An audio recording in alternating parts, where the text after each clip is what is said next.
Good morning students. हमारे आज के क्लास में हम लोग जो है वह नो मैन आर फॉरेन जिसे लिखने वाले जेम्स किरकप है उसके बारे में बात करने वाले हैं। नो मैन आर फॉरेन का मतलब होता है कि कोई भी व्यक्ति जो है वह विदेशी नहीं है, वह दूसरे देश का नहीं है, सारे के सारे लोग जो है वह अपने देश के हैं।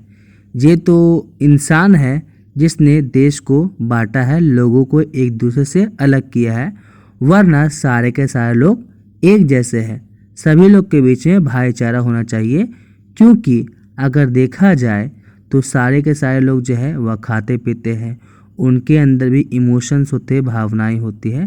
तो इसी के बारे में जो है हमारे आज की पोएम में हम पढ़ने वाले हैं। तो चलिए शुरू करते हैं हमारी आज की पोएम। रिमेंबर, याद रखो, नो मैन आर स्ट्रेंज, कोई भी व्यक्ति जो है वह विदेशी नहीं है, वह अलग नहीं हमसे। नो कंट्रीज फॉरेन, कोई भी देश अलग देश नहीं है। Beneath all uniform a single body breathes, जितने भी यूनिफॉर्म है दुनिया भर में, जितने भी यूनिफॉर्म है अलग अलग देश के, उन सब के पीछे एक सिंगल आदमी है, एक सिंगल शरीर है जो सांस लेता है। लाइक आवर्स, जैसे हमारे देश के लोग सांस लेते हैं वैसे ही दूसरे देश के लोग भी सांस लेते हैं। The land our brother walks upon is earth like this in which we shall lie, जिस जमीन पे हमारे भाई लोग चलते हैं वह वही ज़मीन है जहाँ पे एक समय के बाद हम सब मर जाएंगे। यहाँ पे भाई जो है वह फॉरेनर्स को बोला गया है।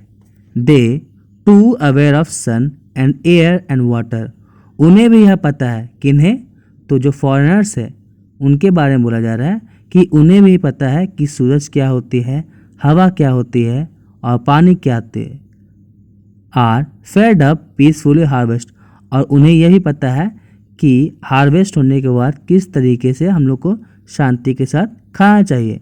Bye war's long winter starve, और जब लड़ाई होती है या जब ठंड होती है तो उस समय लोग कैसे भूखे रहते हैं। देयर हैंड्स आर आवर्स, उनके हाथ हमारे हाथ है। And in their lands we read all ever not different from our own, और जिस तरीके से वो लोग मेहनत करते हैं ठीक उसी प्रकार से हमारे देश के लोग भी मेहनत करते हैं अपनी ज़िंदगी चलाने के लिए।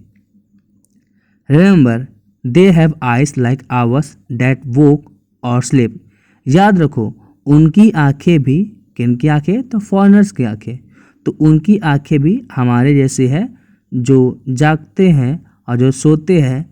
And strength that can be won by love, और उनके पास भी वह ताकत है जिससे हम प्यार से किसी को भी जीत सकते हैं। In every land is common life that all can recognise and understand, जितने भी देश है, जितनी भी ज़मीन है, वहाँ पे सब लोगों में एक कॉमन लाइफ है, और वह क्या है कि हम सब एक दूसरे को समझ सकते हैं, पहचान सकते हैं। अगर हमें यह पता ना हो कि कोई व्यक्ति किस क्षेत्र से है, क्योंकि इंसानों में देखा जाता है कि वह जाति, धर्म और देश के आधार पे एक दूसरे के साथ बातचीत करते हैं।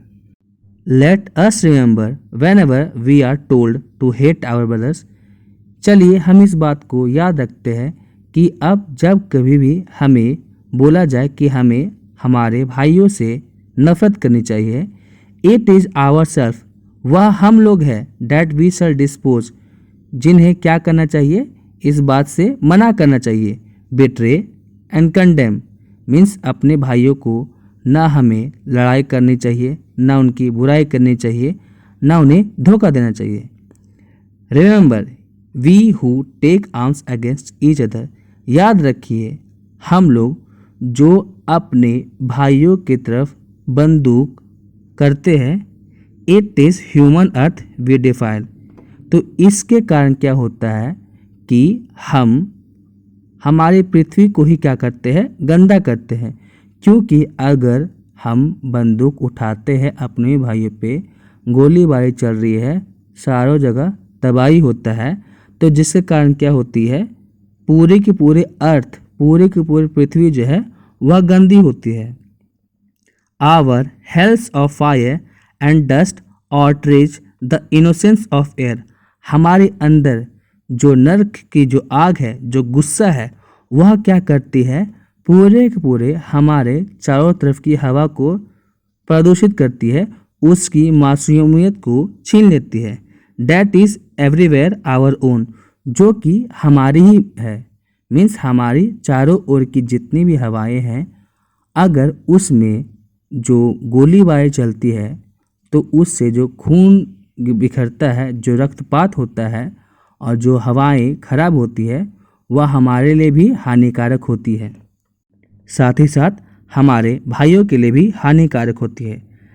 रिमेंबर, इस बात को याद रखो, no man are foreign and no country strange, कि कोई भी व्यक्ति जो है वह विदेशी नहीं है और कोई भी दूसरा देश जो है वह दूसरा देश नहीं है। मतलब इस दुनिया में जितने लोग हैं, सभी के सभी लोग हमारे अपने हैं और हमें उनके साथ भाईचारे के साथ रहना चाहिए। किसी भी तरह का झगड़ा नहीं करना चाहिए जिससे विश्व शांति हो। और इसी के साथ हमारी आज की पोएम खत्म होती है।